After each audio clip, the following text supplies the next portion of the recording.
Hey everyone, this is Ben with New England on the Fly. I wanted to talk to you today about the advantages of using a double-handed rod in saltwater fly fishing. I think this is a huge opportunity for people, especially here in New England, to change up their casting style, change up their approach a little bit, reduce the wear on their body, and be a better saltwater fisherman. There's three primary ways that I think that using a double-handed rod in saltwater can help you out. First, let's just clear one thing up. Double-handed rods are not always spey rods. Spey is really a style of casting. It also correlates to some styles of rods, but it's really a style of casting and a style of line.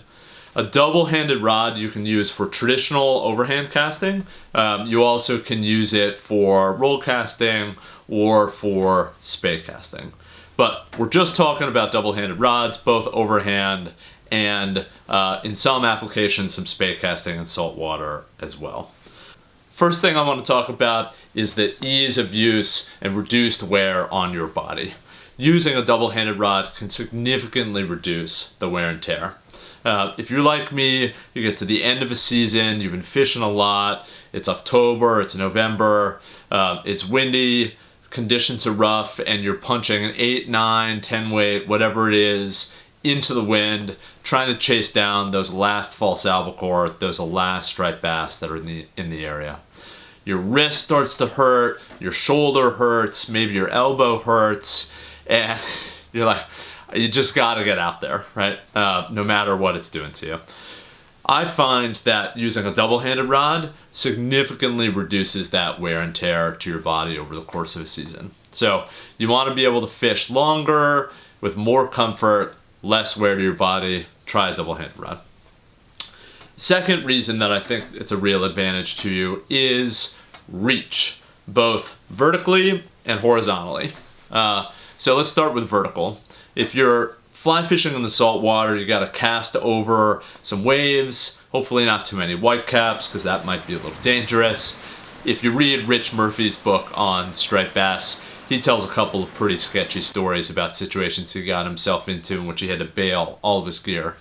Don't do that, please. But if you're on the beach, you're doing some surf casting, or you're casting over the surf, it can be helpful to have a little bit of extra headroom. So if you go from a 9-foot rod, a 10-foot rod up to a 12, 13-foot rod, that gives you a little bit of extra reach to get up and over those waves. It also gives you some room to maneuver over perhaps some obstacles that are in your backcast. Maybe you've got a beach, you've got some rocks, you've got some grass. Double-handed rods can help you get a little bit more reach on the backcast. With that extra vertical height, you also get a little bit more distance, but we're going to get to that in a second. The other thing I would say is horizontal reach. If you're out on the rocks, I fish a lot on either rock jetties or just on the rocky coast of Maine, that extra reach horizontally out over the edges, you can pull up some more stripers. Your line, as the waves are crashing onto the rocks, it can just create a huge mess out in front of you. Having a longer rod enables you to strip in, amend your line, to pull it up, and navigate and manage your line much more easily as you can reach out over those rocks. Third is distance. Everyone in fly fishing talks about how far you can cast a line, even though it's not always about how far you cast a line. In fact, oftentimes I think people are too focused on how far they can cast, and the fish are closer to them, or the object or the barrier to their catching a fish is the way that they're managing their fly and managing their line. But that aside, if you are going for distance, a double-handed rod can help you cast much further, much more easily. I've found that shooting a line with a double-handed rod just comes much more naturally. If you think about it, if a fly rod is a lever, so you've got a pulley system here, right? With a single-handed rod, you're just doing this, and your hand is up above the reel. The double-handed rod, you're actually activating in my case, your left hand, your bottom hand, and so you can whip it into your body. So you're pulling on the very bottom of that rod.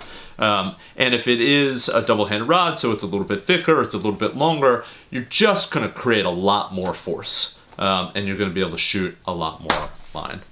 So 3 advantages, right? 3 advantages. You've got ease, reduce wear on your body. You've got vertical and horizontal height for line management. And then also, as we related, for distance. 4th one that I'll throw out there is just the ability to adapt to the situation better. We were fishing off a boat this fall for stripers and falsies down off of Cape Cod. There's a long rock jetty, and there was this guy stationed up on the rock jetty making these beautiful double-handed spade casts. They were gorgeous. And I thought, how many more people would be able to catch stripers, albies, whatever it is, in New England, were they able to do that? Say you've got families, you've got children around you, you've got people walking up and down the pier, we've all been there, and you're not able to make, you're frustrated because you got fish in front of you, you got people behind you, they're oblivious. If you've got a double-handed rod, it's much more easy to make a roll cast or make a spade cast. I promise you, you won't regret trying it. If you're wondering, okay, so I'm in, I want to try it, what gear do I need? Rod that I really love is the Beulah Opal series.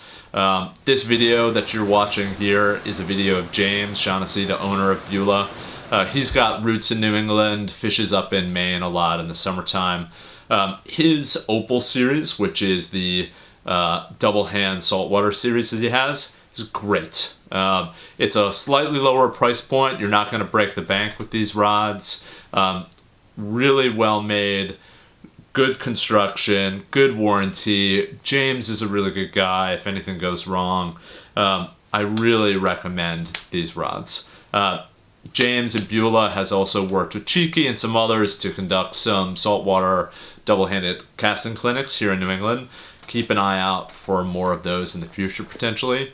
And otherwise, you just need a large arbor reel. I happen to have a hatch that I use, but any large arbor reel will do. Thanks for watching, everyone. Hope you get out and try some double-handed casting on the salt this summer. If you've got any questions, leave them in the comments below. Please remember to subscribe and check out NewEnglandOnTheFly.com. Thanks so much.